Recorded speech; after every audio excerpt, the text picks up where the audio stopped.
Hey, everybody, it's Marie Haynes here with another episode of Search News You Can Use. We're going to talk about the latest happenings in the world of SEO over the last week. As we record this, it's June 12th, 2018 today. And we're going to talk about a number of things. There's an interesting patent to talk about, some changes in things that are not going to port over to the new Google Search Console. And we'll talk a little bit about some algorithm updates as well, although they haven't been too crazy over the last few weeks.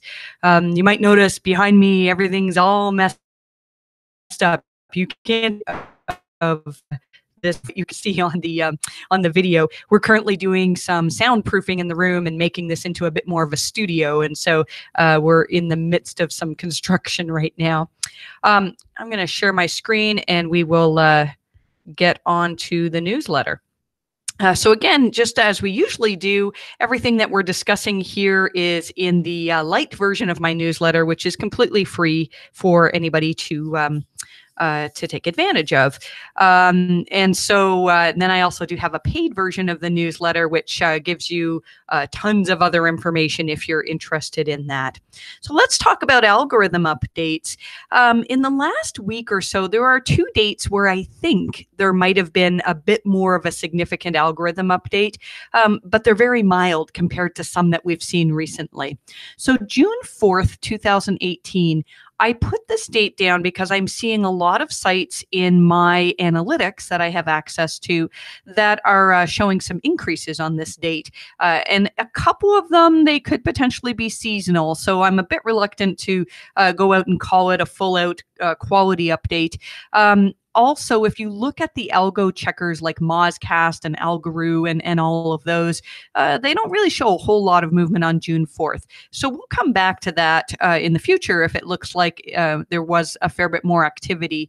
Barry Schwartz also wrote about June 8th being a possible quality update. I had one site that I monitor that had massive gains on June 8th. It was a lot, though, and I'm suspicious that it may have been one piece of content that was seeing improvements. I haven't looked into it in more detail. But again, next week I'll report back, and if either of these seem like they're a significant update, then we'll talk about that.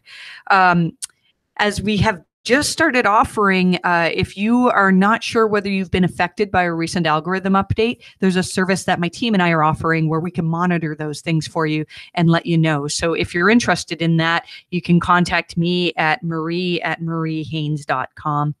Google put out a new announcement on spam. And whenever I see this, I get all excited because that's sort of what launched my career in SEO was Google talking about this new web spam algorithm they had back in 2012 that soon became known as the Penguin algorithm. I don't think we've ever got a really good explanation as to why Penguin was called Penguin. Panda was named after a person whose last name is Panda. I don't believe there was any Penguin employee at Google, as far as I know. The point of this announcement, it really was just an update on the last year and how Google has dealt with spam.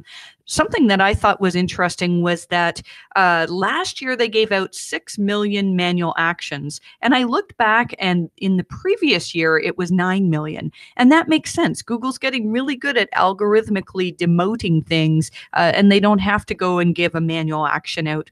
A lot of these manual actions, I think, were hacked site manual actions. I think that they've really, really greatly reduced the number of unnatural link penalties that have gone out because they're really, really good at ignoring a lot of unnatural links. I still say, and I'm getting contacted every day from people who are wondering whether their current SEO efforts are helping them. And I'm seeing people build these links that they think are natural. They're really like guest posts done on a massive scale or something that's called content marketing. But really what they're doing is just article marketing, low quality article marketing. And this type of thing, people, in the past, it used to get you a penalty. And now Google just ignored those links. So you can be spending thousands of dollars on links like this that probably aren't going to help. So anyways, that's, Google said also last year, year they received 90,000 spam reports. I actually thought this would be higher. So you can file a spam report on a competitor if you believe that they're buying links, that they're doing something that's against Google's terms of service. I'm usually a little bit reluctant to file too many spam reports. Unless there's somebody who's really overtly breaking the rules. It's up to you whether you want to do that against your competitors. But Google I believe they said in the past that they can recognize which people actually file good spam reports. And so if you are just continually filing a spam report out of spite because your competitor is outranking you, you're probably going to get those ignored. So that said, I mean, if you do have a competitor that you're pretty sure is paying for links, doing some type of web spam thing, then you can use this tool to go ahead and report them. There are some changes that are important to know if you are published on Google News. And so I don't do a lot of work with news sites in terms of Google News rankings. So some of these are things that you may need to look up. But I thought it was interesting. There is a meta tag for original source, and it looks like that's being deprecated, as well as editor's picks and a number of other things. So that's worth looking into. I haven't seen too much of this yet, but it looks like there is a top stories carousel that's coming out on desktop. And I'm wondering, if maybe these are probably something that AMP sites have a little bit of an advantage in. So if you're trying to get into the top stories, then, this is even more important now that it's rolled out into desktop. In terms of tools, I haven't had a chance to go into great detail on this, but Mobile Moxie, run by Cindy Crum, has a neat little tool that looks like it's a simulator for your mobile search results.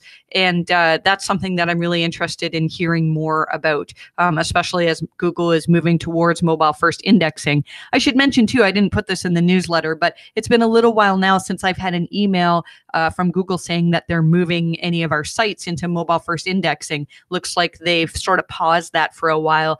I'd still say that definitely less than 10% of the sites that I monitor have been moved to mobile first indexing just yet. A few things about local SEO. There's some new news about Google Posts, which again, if you're doing anything in the local space, you need to be using Google Posts.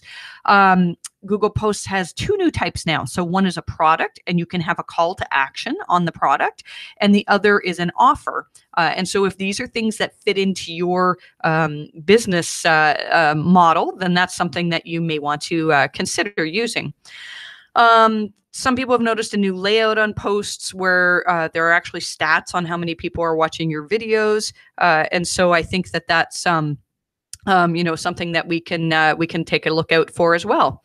And that's all that we have in terms of stuff that's on the newsletter. I have a couple of other things that I wanted to talk about. So let's just stop screen sharing here and we'll go back to me. All right. And okay. So one of the other things too that these are things that are included in my paid version of the newsletter is meta tag warnings. In the old Search Console, there's a whole section for whether your meta descriptions are too long, whether your title tags are too long or too short, and Google is not going to move that over to the new version of Search Console. I do use that occasionally. I mean, I don't pay a lot of attention to it, but that's something to take note of. In terms of Google Search Console as well, I've noticed that Search Console crawl stats are basically still stuck. They're stuck on May 23rd. They've been stuck that way for a while now, given that it's June 12th. John Mueller has said that Google is aware of the issue. They're not really all that concerned about it, though. So if you do use crawl stats, then that's something that you might need to know. There was an interesting quote from John Mueller about whether or not it makes a difference to change the order of your keywords in your title tag. So if you've been doing SEO for a while, you probably, that's a standard rule for you that you need to have keywords in your title tag. The keywords should be near the front of your title tag. So I did a study a few years ago where I actually made up some random words. I made 4 posts for each of these words. And then I, in a random order, decided whether the keyword was in the title tag, in the middle of the title tag, at the end of the title tag, or not in the title tag at all. And now I wish I had done this on a bigger scale, and I probably should repeat this experiment, but basically for 2 of the 3 results, the one that had the keyword at the front of the title tag ranked the best. And for the 3rd one, it was in the middle of the title tag. I still maintain that having your keyword at the front of the title tag, provided that it's making sense for users, is the best way to go. So I think I want to go back and revisit that experiment, maybe change the order around and see if I can change the rankings by doing that. That should be an interesting test to do. Let's talk as a final thing about this patent that Bill Swalski wrote about. The patent was talking about Google's ability to find related keywords. So back in the day, if you could just stuff your meta keywords tag, and that would help you to rank well on searches. I mean, back long time ago. And even now, I mean, you don't want to be stuffing your keywords all over your page. And so this patent that Bill was talking about was all about related queries and how Google would figure that out. And I share a little tip in my paid version of my newsletter about how you can do a Google search and see the related queries, the things that Google thinks are related to these keywords at the end of your Google search. And what I usually do when I'm optimizing a page is I will take that information and then try to get those related keywords into my post as well. And I've had some good results doing that. I find, especially for local SEO, where there's not a whole lot of competition, that you can often move a keyword up a couple of positions just by incorporating some related keywords. So I just realized we have a couple of comments here. And hi, Carlos. Thanks for joining us. So you noticed an increase in rankings from position 98 to 2. That's a pretty good increase. And yesterday the site went down to position 96. Any chance why? Any idea why? That sounds like that's probably just Google testing things. So it's not uncommon for Google to occasionally pop a page up to very, very high rankings. And then I believe that what they're doing is they're trying to see how are users engaging with this. So they might say, okay, well, let's just experiment with putting this page up here for a bit of time. And if people engage with the page, then they may end up keeping it at high rankings, but it's not uncommon for it to pop back down again. So I wouldn't read too much into that just yet. It's hopefully a sign of good things to come. It's probably not likely that it's a penalty issue or anything like that. So Andrew, thank you for your comments too. And so, yeah, I'm definitely going to set up more of those test results for the title tag, and hopefully I can report back on that in a few weeks. Maybe New Search Console is leaving out the meta description stuff because their importance has shifted to click-through rate rather than ranking. It's hard to say. I mean, it's funny how when Google all of a sudden came out with these longer meta descriptions, and then we kept pushing saying, well, how long should they be? And they wouldn't give us an answer. And I believe that they didn't give us an answer because they knew they were going to be making changes. So they didn't want to say, all right, SEOs, you need to make all of your meta descriptions 400 words long, and then we change all of them, and now they say, oh, okay, it's 300 now. I don't know. And for meta descriptions here is when we're optimizing client, look at who's currently ranking really well. Hopefully they're ranking well along with our client, but sometimes there are positions that we haven't won yet. And then we'll look at the meta description, and we'll look at it from the perspective of a potential searcher. And so what we would see is, this company actually mentions that they have a sale on this week, so maybe we should be doing that. Or maybe it just sounds more professional the way that this company's meta description is used. So that's the way we do meta description optimization. The whole goal is to get more clicks, because most likely the words in your meta description are not contributing to your rankings. They're more just to try to get more people to click. And I've actually done tests too, where I set up goals for myself. I'll say, this keyword that I'm ranked number 2 for, I'm only getting 4% of the click-through rate. And so let's try changing things so that I'm more enticing in terms of competitors, and see if I can bump that up to 10%. And so it's often good to set monthly goals like that.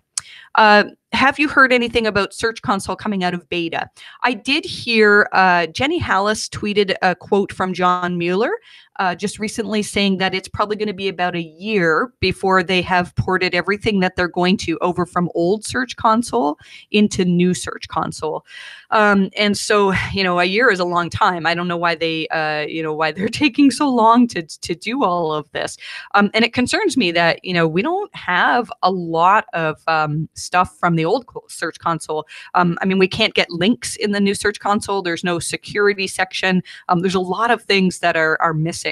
A lot of people don't realize that you can still do fetch and render in the new Search Console. It doesn't have its own section. You have to click on the link that you're investigating and then click on fetch and render. It's got some issues where, I agree. There's a lot of stuff missing in there. So I'm sure they have a team that's working on it. Wouldn't you love to know the size of the teams at Google? I wish I could see, especially who was working on Penguin. I wonder if it was like 4 really smart people or if it was 400 people. It would be lovely to see the, I know there's a video of the Google search, the web spam team, talking about how to increase page speed or something. There was a really cool video there, but I would love to see the inner workings of how these Google teams come up with these things.